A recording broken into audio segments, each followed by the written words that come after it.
Meaning of Ethelred the Unready.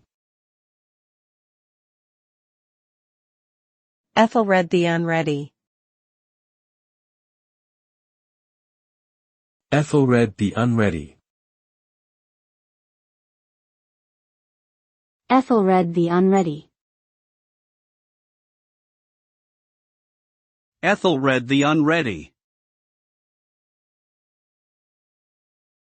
Ethelred the Unready was a nickname given to King Ethelred II of England in the 11th century.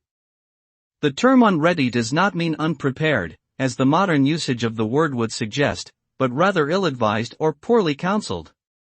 This nickname likely arose due to his perceived incompetence as a king, as he failed to effectively deal with Danish invasions and spent much of his reign paying tribute to Viking leaders.